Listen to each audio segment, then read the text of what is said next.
gente não gosta de pão. O pão é um negócio sofisticado? Não, depende, tem uns que são. Mas ele é simples. A essência dele é Água, simples. farinha e sal, né? Agora vamos tirar para ver ali os ingredientes. A farinha, o azeite, a água, o sal. Tem pão que vai leite, tem pão que vai ovo, tem pão que vai, sei lá, vai no recheio. Mas vamos para a essência. Primeiro eu vou iniciar aqui falando sobre o fermento. Na mesa vocês vêem fermento? Não. Por quê? E o fermento? No contexto bíblico, o fermento, zero. Porque toda vez que fala de pão na Bíblia, fala de pães asmos. Pão sem fermento. E eu fiquei, Senhor, mas por que fermento? A gente coloca fermento no pão, é para crescer. Por que não o fermento? E aí foi a um texto, e eu queria que alguém abrisse para mim. 1 Coríntios 5. O orgulho de vocês não é bom. Vocês não sabem que um pouco de fermento faz toda a massa ficar fermentada? Livrem-se do fermento velho, para que sejam massa nova e sem fermento, como realmente são. Pois Cristo, nosso Cordeiro Pascal, foi sacrificado. Por isso, celebremos a festa não com o fermento velho, nem com o fermento da maldade e da perversidade, mas com os pães sem fermento, os pães da sinceridade e da verdade. Vocês captaram já aí algum princípio? Olha que interessante. Ele começa falando sobre o orgulho. O orgulho não é bom. E aí ele compara. Você não sabe que o fermento leveda a massa? E aí ele diz assim, ó, esqueçam o fermento. E agora vivam na sinceridade e na verdade. E aí, pedindo a Deus, Deus coloca no meu coração assim, Jesus não traz um crescimento vazio. Jesus não traz um crescimento com brechas. Porque o fermento, dependendo do pão, quando você abre, tem uma massa aqui embaixo, uma massa lá em cima e aqui uma camada de ar. Porque o fermento faz isso, ele gera bolhas. E Jesus não traz esse crescimento. Crescimento vazio. Crescimento com brecha. Não, Jesus veio para suprir tudo. Suprir tudo. Então não há espaço. Não há espaço. E aí ele diz, na verdade e na sinceridade. Quando é verdade e sinceridade, não tem brecha para mentira. Não tem brecha para o ego. Não tem brecha. Então o fermento, nesse contexto, tiramos. Ficou claro a questão do fermento? Não há crescimento através de Jesus que tenha brecha ou que seja vazio. Que Jesus ele veio para a verdade e sinceridade. Então é algo que não tem espaço. Agora vamos trazer o contexto da farinha. A farinha, nós vamos lá para o texto de Mateus 13. Não respondeu ele, porque quando vocês forem tirar o joio, poderão arrancar também o trigo. Deixem o trigo e o joio crescerem junto, até o tempo da colheita. Então eu direi aos trabalhadores que vão fazer a colheita, arranquem primeiro o joio e amarrem em feixes para ser queimado. Depois colham o trigo e ponham no meu depósito. Vamos resumir a história? O dono foi lá, plantou boa semente de trigo, e aí os trabalhadores chegam e vão vistoriar a lavoura. E aí chega lá e olhando minuciosamente, porque eu fui pesquisar. O ramo de joio e o ramo de trigo, eles são muito semelhantes quando são novinhos. Então tem que ser muito minucioso para olhar e dizer isso é trigo, isso é joio. E aí eles vêm e dizem assim para o dono, olha, tem joio misturado no trigo, vamos arrancar. E o dono já pensando, vão arrancar o trigo junto. Então deixa que cresça junto. Quando chegar na colheita, a gente vai pegar, que a gente já vai ver com mais certeza o que é joio e o que é trigo, vai amarrar o joio, vai lançar fora e o trigo a gente vai guardar. E o que eu quero trazer aqui? A farinha, ela era algo muito precioso e que não podia ter mistura. Não podia ter mistura. Hoje o pessoal já mistura às vezes algumas coisas aí na farinha. Mas na época o trigo ele era puro, preciosíssimo. Então ele não podia ter mistura. E aí o que me traz ao coração? Jesus ele veio para essa separação do que é puro e do que é ruim. É ele quem vem fazer essa distinção em nós. Isso é bom, isso é ruim. Isso aqui vai ser lançado fora. Cresceu junto. São muito semelhantes. Vamos trazer para um exemplo. A intenção até era boa, mas vou lançar fora. A intenção era de fazer algo bom, mas não é correto. Então Jesus ele vem para trazer essa purificação em nós. A purificação do quê? O que é o joio? O pecado. Ele vem para purificar a gente do pecado. Então ele vem para fazer a separação em nós do que é bom e do que é pecado. E ele lança fora. Ele lança fora.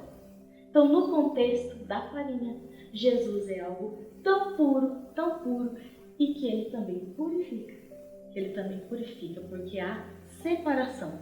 Ele faz essa distinção nas nossas vidas. Agora, continuando nos secos, vamos para o sal. O que o sal nos traz? O sabor. O sal, ele é usado para tanta coisa. O sal ele é usado para dar sabor. O sal ele é usado para purificar a ferida. O sal ele é usado para lançar na terra para gerar fertilidade. E Jesus? Ele purifica. Jesus ele dá gosto à nossa vida. Jesus ele vem gerando fertilidade em nós. Ele vem curando aquilo que é estéril em nós. O sal tem todo esse contexto maravilhoso. Maravilhoso. Trazendo essa reflexão. Olha que coisa linda. O sal me remete muito àquela palavra assim, do sim, sim, não, não. Porque quando você coloca a mão no sal e coloca na boca, você diz é sal. Agora quando você pega o sal amoníaco, é um negócio meio indistinto. Tem hora que dá aquele, parece que é meio doce, parece que é meio salgado, não dá aquela distinção. Então Jesus ele vem para trazer o que você é. O que você é. O sal, ele traz identidade para as coisas. Quando você coloca um sal no arroz, é para realçar o arroz. Quando você coloca um sal no feijão, é para realçar o feijão. Dá gosto àquilo. E Jesus veio para isso. Purificar, tirar aquilo que não gera em você. Ele vem para curar. E ele vem para trazer a identidade que você é.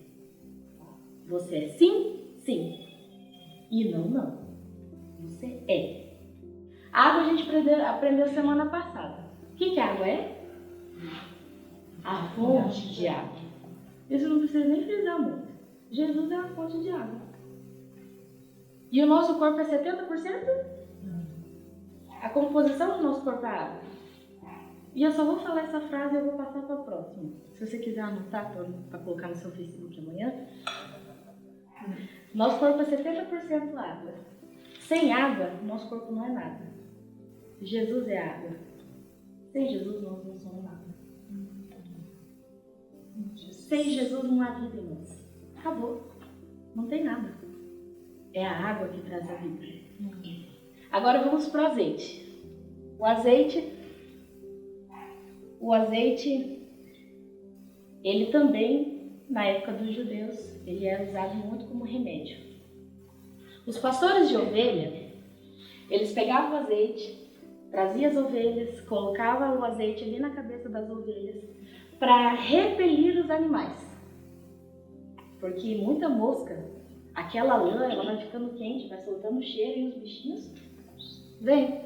Então o azeite era para dar algum cheiro ali para os bichinhos ir embora. Só que quando a ovelha estava ferida, o bom pastor ia, pegava o azeite e passava em suas feridas. E algo que a gente pode concluir é lá quando o bom samaritano vê aquele homem todo acabado, todo ferido, lá na beira da estrada. Ele pega o homem e a primeira coisa que ele faz é passar o azeite. passaram o azeite nas feridas. Passaram o remédio. Jesus é o remédio nas feridas. Jesus é o remédio nas feridas. Jesus, ele vem e trata. Vai ficar a cicatriz, mas a dor daquilo lá já era. Jesus, ele vem para também repelir muita coisa ruim na sua cabeça. Os dardos vêm para ficar ali, ó. As mosquinhas ali. E Jesus é o repelente para dizer assim, ó, não pega ela não. Pega ela não. Ela é preciosa, sai daqui. Há o meu perfume nela. Há o meu perfume nela. Então aqui você não vem. Jesus é o azeite. Jesus é o azeite. E aqui na mesa não tem o leite. Mas, como eu trouxe um pão de leite semana passada, eu falei, Senhor, naquele pão tinha leite. E aí Deus falou, você vai falar sobre leite. Eu falei, mas a essência, ele falou, mas o leite é muito utilizado. E eu fui procurar a Bíblia leite. O que a Bíblia fala sobre leite? E a gente vai lá para 1 Pedro 2. Com criancinhas recém-nascidas, desejai o leite legítimo e puro que vos vai fazer crescer na salvação. Desejai o quê? O puro leite espiritual. Que vai fazer você o quê? Crescer na salvação. Na salvação. Olha que interessante o leite. Quando uma criança nasce, qual que é o alimento essencial que os pediatras recomendam logo quando ela sai ali da barriguinha? Leite materno. Por que o leite materno? Tem N propriedades de defesa, tem vitamina, tem não sei o quê, mas tem tanta coisa que é uma lista assim que é um pergaminho. O leite, ele traz crescimento, fortalecimento nos ossos, ele protege, ele ajuda na imunidade, enfim. Quando a criança para de mamar esse leite materno, às vezes o pediatra vai ir para um composto ou então até mesmo leite de vaca, normal, que contém o quê? Cálcio. Cálcio, fortalecimento. E aí que me traz aquele versículo de Filipenses que diz, tudo posso em Cristo que me fortalece. Cristo fortalece. Cristo traz resistência. Resistência, fortalecimento. E concluindo todos esses ingredientes aqui, agora que a gente viu que em cada ingrediente Jesus é remédio, Jesus é purificação, Jesus é o que dá sabor, Jesus traz identidade, Jesus é a água. Trazendo tudo isso, agora a gente forma o pão. E Jesus diz que ele é o pão. Vamos lá para João 6. Diz assim, Jesus dizendo, em verdade eu vos digo que não foi Moisés quem deu o pão do céu para vocês. Quem lhes dá o pão verdadeiro do céu é o meu Pai. Porque o pão de Deus é o que desce do céu e gera vida ao mundo. Então, a multidão lhe pergunta, Senhor, nos dê sempre então desse pão. Jesus ainda responde, eu sou o pão da vida, quem vem a mim jamais terá fome, e quem crer em mim jamais terá sede. Aqui Jesus tinha acabado de alimentar a multidão. Porque o capítulo anterior, a multidão era tanta, mas tanta, e estava seguindo Jesus, e aí os discípulos chegam em Jesus e falam assim, a gente precisa alimentar esse povo está com fome. E Jesus sossegado. Aí os discípulos, meu Deus, e começam a fazer as contas. Quantos denários a gente vai precisar para alimentar? Há um cálculo que diz que era 5.000 homens, fora as mulheres e as crianças. E aí eles começam a calcular. Vixe, o que a gente tem aqui não dá nem para sustentar 2 pessoas. E aí eles começam. E Jesus está lá, ó. Vocês estão correndo à toa. Aí chega um assim, olha, Jesus, tem um menino aqui que é o único que trouxe um lanchinho. É o único que se preocupou de trazer um pão nessa caminhada. Ele tem 5 pães e 2 peixinhos. E é só. E agora? Aí Jesus, é mais que o suficiente. Daqui. Aí ele pega e fala para os discípulos, pega vários cestos. Acho que os discípulos devem ficar doidos. tá louco, 5 coisas, 2 peixinhos, ele vai colocar um pedacinho de pão em cada cesto? Só? Vai colocar um gramozinho em cada cesto? E aí os discípulos obedecem. E aí Jesus começa a partir o pão. Enche o primeiro cesto. Passa, próximo. E enche o segundo. E enche o terceiro. Enche o quarto. E aí ele pega e multiplica os peixes. E assim vai. E a multidão tá lá olhando tudo aquilo. Ele partindo o pão e o pão não acabando. Eu imagino assim que... Eu acho que quanto mais pedaço tirava, tem gente que mais não acabava. Mas não acabava. Acho que se remete à mesma questão lá da farinha e do azeite lá da viúva. Acho que todo dia ela ia lá cozinhar, jogava o azeite, quando ela voltava estava no mesmo medida. Eu acho que seria mais ou menos assim. E Jesus multiplica. E a multidão viu tudo aquilo. E aí Jesus fala, agora alimenta um pouco os discípulos com aquele cesto assim. O que aconteceu aqui? E começa, vamos sentar todo mundo, organizar, alimenta todo mundo. E ele chega para Jesus e fala, sobrou? E Jesus fala, então guarda para próximo. E aí os discípulos assim, guardam. Jesus pega ali os seus discípulos e fala, agora vamos embora. Vamos para Cafarnaum. A multidão fica, dorme. No outro dia eles acordam e vão aonde? Onde Jesus estava multiplicando os pães. Chega lá, cadê Jesus? Jesus não está aqui. Cadê Jesus? E começa, onde que Jesus foi? Cadê? Aí começa a olhar os barcos, só tinha um. Eu acho que Jesus. E ali eles começam a Jesus, cadê Jesus? Aí eles veem que os barcos que Jesus foi, voltaram. Eles catam aqueles barcos e vão. E vão para o mesmo destino. Chegando lá, Jesus, chegaram. Senhor, quando que o Senhor chegou aqui? E Jesus olha para eles assim, olhando o coração deles e fala assim, vocês não vieram porque vocês viram os milagres. Vocês não vieram, vocês vieram por causa de fome, né? É fome. Que está lá no versículo 32. Em verdade eu vos digo... mais em cima. 26. Que diz assim, em verdade eu vos digo que vocês estão me procurando não porque viram os sinais, mas porque comeram os pães e ficaram satisfeitos. Quer dizer, vocês estão me procurando de novo por causa da fome. Não foi o milagre que vocês viram a multiplicação. Com certeza naquele dia deve ter rolado ali, porque a Bíblia não conta muita coisa. Aqui ficou o essencial para nós, mas muita coisa ficou na história. Tenho certeza que Jesus disse assim, vocês não vieram porque vocês viram o cego enxergar, tenho certeza que vocês não vieram porque vocês viram o paralítico andar, tenho certeza que vocês não vieram aqui por causa que vocês viram aí morto ressuscitar, vocês vieram por causa que vocês estão com fome e eu alimentei vocês. E sabe por quê? Porque quando Jesus nos alimenta, o alimento é tão diferenciado que mesmo estando satisfeitos, a gente quer mais. Vou repetir. Quando Jesus nos alimenta, mesmo a gente já tenha comido, a gente quer mais.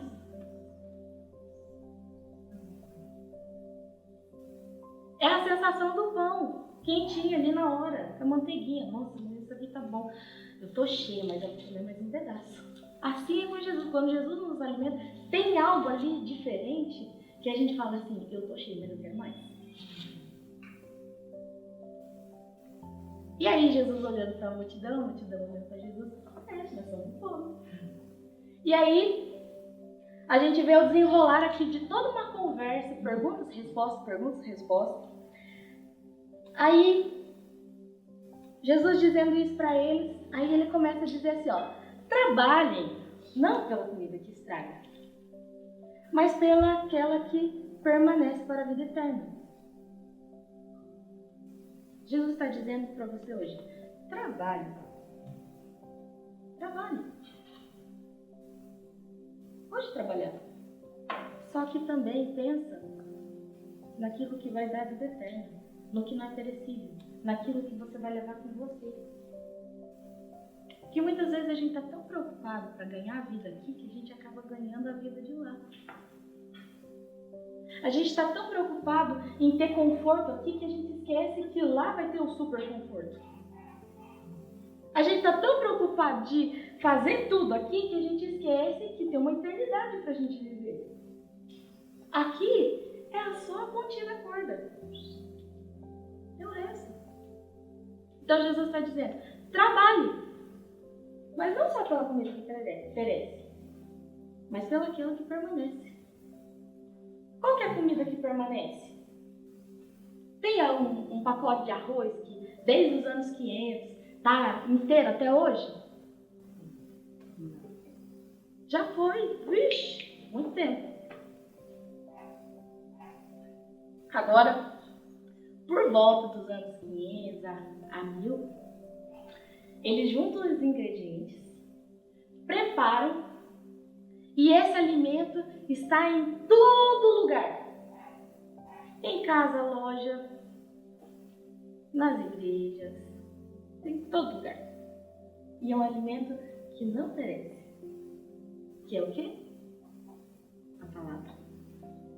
Foi juntar todos esses ingredientes, João, Mateus, Marcos, Atos, Apocalipse, Gênesis, Êxodo, foi juntar todos esses ingredientes. E está aqui, ó, não pereceu. Porque o que o Senhor disse na palavra? Céus e terras passarão, mas a minha palavra não passará. Ela vai ficar. Ela vai ficar. Então trabalhe por essa palavra. Trabalhe por essa palavra. Só que ali a multidão, ela começa a pensar assim, gente, tem que fazer o quê agora? Obras. Obras. A gente agora tem que começar a fazer as coisas, né? Então é obras que a gente fazer? Aí a multidão pergunta ali, ó, no versículo 28, perdão. Que faremos para realizar as obras de Deus? Em outras versões diz, quais são as obras de Deus a serem realizadas? Jesus, ele vem e responde mais uma vez. E ele responde de uma forma simples. A obra de Deus é esta, que vocês acreditem naquele que ele enviou. Uau. Só isso. Só isso. Acredita. Acabou. Essa é a obra. Tá feito. Mas é só isso. Só, sabe por quê? Porque quando você acredita em Jesus e quando você aceita Ele, a obra já começa. A transformação já inicia. Por quê? Vamos pensar assim, ó, trazer para uma realidade. Eu gosto de fazer comparação. Eu sou meio doida. Mas quando a gente vai comprar uma casa, um terreno, a gente começa a projetar, pegar aqui a casa bonitinha de vocês. Aqui vai ser uma área, aqui vai ser um quarto, aqui vai ser um negócio, tá. Nossa, mas essa área tá muito grande. Vamos diminuir? Vamos. Não gostei disso aqui, não. Ixi, vamos quebrar isso aqui e jogar fora. Tá, joga fora. Isso aqui eu quero expandir. Isso aqui tem que ser grande. Ah, uma suíte, uma sala de jantar tem que ser grande. Quando você se entrega a Jesus, Jesus pega essa sua casinha e fala, isso aqui eu vou ampliar, isso aqui eu vou tirar fora, isso aqui eu vou remover, isso aqui eu vou remover, isso aqui pode ser um pouquinho menor, né? Pode ser um pouquinho menor. Isso aqui eu quero expandir, isso aqui tem que ser grande. A obra de Jesus já começa. Por quê? Porque quando você acredita em Jesus e aceita, já ilumina uma luz em você diferenciada. Já conecta um negócio aqui, ó, que você fica ligadinho, ó. 220. Aleluia. Bem, aleluia. Já muda tudo. Aceitar Jesus e as coisas já muda tudo. Então Jesus diz, é simples, só acredita, acabou. Porque o resto não é você, sou eu. Uau. Não é vocês que têm que fazer obras. Eu vou fazer através de vocês. Então só acredita, acabou. Essa é a ordem. Só que a multidão ainda não entrou. E aí a multidão olha para Jesus e aí pergunta, tá bom, acreditar no Senhor? Tá. Versículo 30. Que sinal o Senhor vai fazer para que nós vejamos e creiamos que é o Senhor? O que o Senhor pode fazer? Não entrou na cabeça da multidão ainda. Jesus falando tudo simples, não entrou. E a multidão fica assim, se é Jesus mesmo, o Filho de Deus, então o que você faz? pode fazer? Mostra. Nós somos a multidão muitas vezes. Que a gente fica assim, se Jesus me ama, Jesus vai fazer tal coisa. Porque se Jesus é comigo, Jesus vai fazer isso. Porque se realmente Jesus morreu por mim lá naquela cruz, a minha vida vai ser, olha, um sucesso, meu filho. Desculpa aí. Iludido. No mundo tereis aflições. Jesus passou aflições pra caramba. E ele era Jesus, o Filho de Deus. O primeiro ainda. Que nós somos o restante. E aí, o que o Senhor pode fazer? A gente tentando colocar Jesus à prova. Vai, prova aí, prova. A gente quer ver de novo. Eles viram a multiplicação dos pães, gente. E de novo. O que o Senhor pode fazer? O que mais? Você só multiplica pão? Você só multiplica pão? Você se transformou água em vinho, né? Faz de novo pra mim ver. Eu quero ver a olho nu, assim, ó. A água começando a ficar colorida. E a gente faz isso com Jesus muitas vezes, amados. A gente coloca Jesus à prova muitas vezes por tolice. Jesus é poderoso, pronto, acabou. Não tem que ele ficar provando pra você, ele é. A maior prova que ele pode te dar foi lá na cruz. O amor dele. Acabou. Por que fica pedindo prova para Jesus? Não, se Jesus me ama. Jesus te amou sim, ele entregou a vida dele por você. Morreu, foi macetado, foi espancado, foi cuspido. Gente, jamais eu entregaria um filho meu para morrer na cruz por gente que eu não conheço. E sabendo que o humano é ingrato. E Jesus veio para provar a maior coisa do mundo, o amor do Pai. João 3,16. Porque Deus amou o mundo de tal maneira que deu seu Filho unigênito, para que todo aquele que nele crê não pereça, mas tenha. Jesus veio dar a maior prova. Jesus já te provou que ele é Jesus. Ele já te mostrou o amor do Pai. Acabou. Agora é só você acreditar e deixar que a obra obra. Ali a multidão olha, então mostra. Jesus fala para eles assim, ó. Porque eles ainda questionam Jesus dizendo assim, ó. A multidão estava lembrando dos pão ainda. Eles estavam ainda lá nos pão e nos peixes. Jesus estava falando de um negócio aqui, eles estavam falando lá ainda. E aí, ó, o que o Senhor pode fazer? Ó, os nossos pais, eles comeram maná lá no deserto. Moisés deu maná para os nossos pais. E aí? E aí Jesus responde e fala assim, em verdade eu vos digo que não foi Moisés que deu o pão para eles. Foi meu pai. Foi meu pai.